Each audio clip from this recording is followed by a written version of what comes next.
Hello viewers, welcome to today's video. My name is Wisdom Sunday, owner of Global EduTech Services. Today's video we are going to look at a very important topic. I think the social media is carrying the wrong narrative and we need to look at actually what happens, the reality on ground when you're abroad and the choice of job you would want to do. So despite what people share on social media, I think the information is not carried appropriately. So one of the reasons and objective of creating this channel is to share the right information to people so that you can be able to make informed decisions. If you are joining us for the first time, like this channel, subscribe, so when we post our next video you get the notification. Let's quickly dive into the video.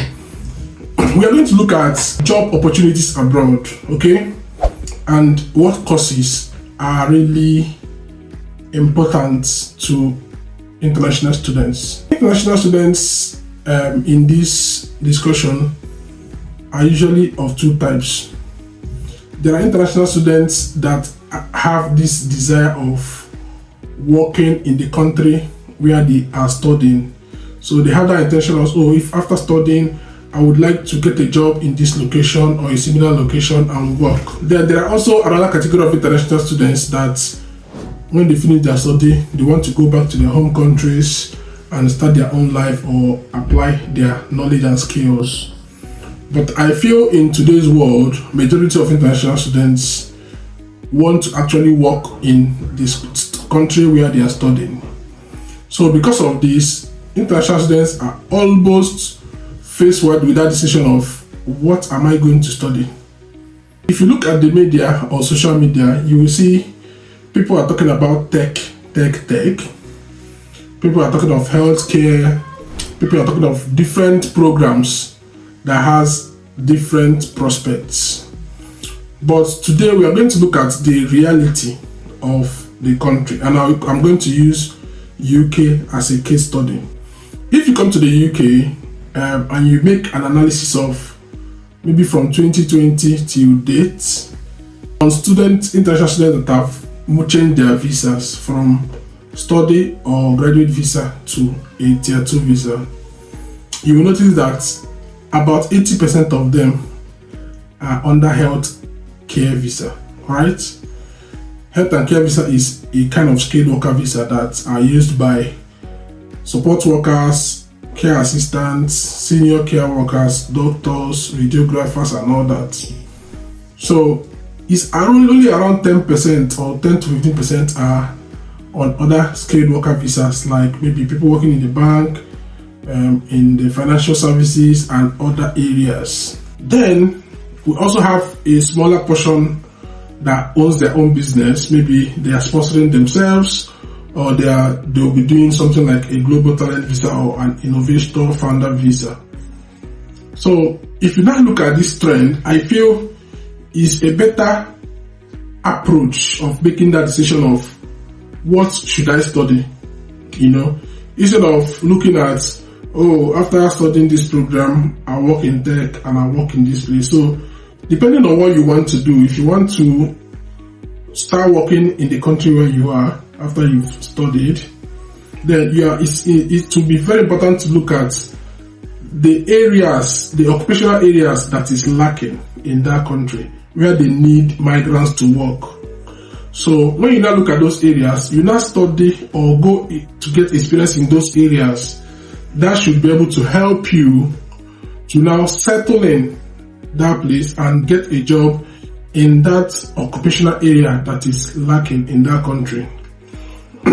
So to further buttress this point, I'm going to share this experience. I know many people that maybe they came to the UK to study cybersecurity, data analytics, but at the end of the day, they ended up doing a health and care visa because, number one, getting sponsorship on these roles might not be readily available, right?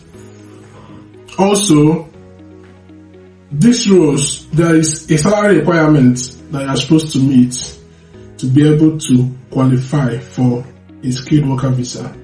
So as someone maybe doing cybersecurity for the first time, will be going to a new entrant role, which might not qualify them for a Tier 2 visa. Okay?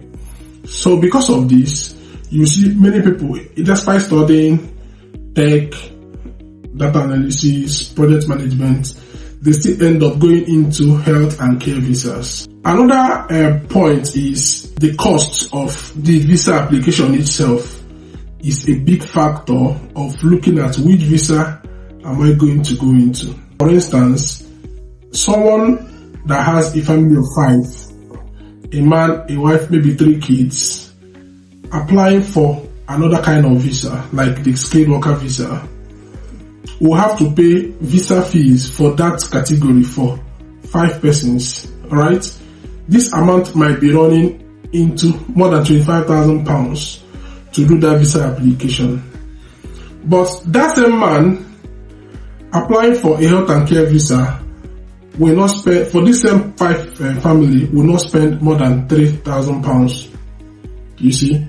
Then how many families can save up to £25,000 within this duration to not spend it on a visa application? So I think it's also an area the people need to consider when going or selecting a program to study.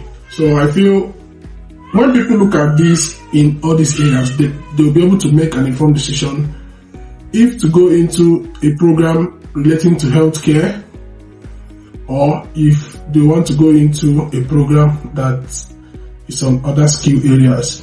Remember, if that individual was maybe one person, just single, no family, the cost might not be significantly different. Alright, so if maybe one person is doing a skilled worker visa, they might be spending like £5,000 or thereabout, while if they are doing a health and care visa, they might be spending maybe £500. It might be easier for a single person to cough out that cost and do the application than a person with a very big family. I think these are areas people need to look at and check to know if the program they are going to choose and the impact it will have on tomorrow's decision. Thank you and God bless.